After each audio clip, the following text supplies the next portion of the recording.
மிஷினரிகள் எல்லாம் அகஸ்திய ஜெபகுமார் பாஸ்டர் ஒரு சாட்சி சொல்லுவாரு. எப்படின்னா, ஒரு ஒரு பெண் ஒரு பெண் மிஷினரி அவங்க ஒரு ஒரு பிரதேசத்துல போய் ஊழியம் செய்யும் பொழுது அங்க தண்ணி இல்லையா பாத்துக்கங்க.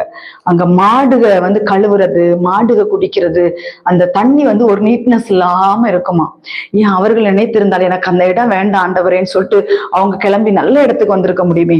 இல்லை, கர்த்தருக்காக மறித்தாலும் மறிப்பேன், அந்த இடத்துல நான் ஊழியம் செய்வேன் என்று சொல்லி அந்த சகோதரி அங்கிருந்து ஊழியம் செய்தார்கள். குறிப்பிட்ட நாள் வந்தது அவர்களுக்கு. அந்த தண்ணி சரியில்லாத தண்ணி, சாப்பாடு சரியில்லை, அந்த மாதிரிப்பட்ட சூழ்நிலையில் அவர்கள் மறித்து போனார்கள். ஆனாலும் கோதுமை மணியானது நிலத்தில் விழுந்து சாகாவிட்டால் அது தானாய் பலன் கொடுக்காது. தேவனுடைய ஜனங்களே, இந்த நாட்களில நான் அங்க போனா எனக்கு ஏதாவது ஆயிருமோ, இங்க போனா ஏதாவது ஆயிருமோ, உங்களுடைய எண்ணங்கள் கிட்டமிட்டுக்காதபடிக்கு தேவன் சொல்லுகிற வார்த்தைகளுக்கு கீழ்ப்படிந்து கர்த்தர் போயிருந்தார் போன ஆபிரகாம கர்த்தர் சொன்னாரு, இந்த தேசத்துக்கு போ, எல்லாவற்றையும் விட்டு விட்டு போ என்று சொன்னாரு.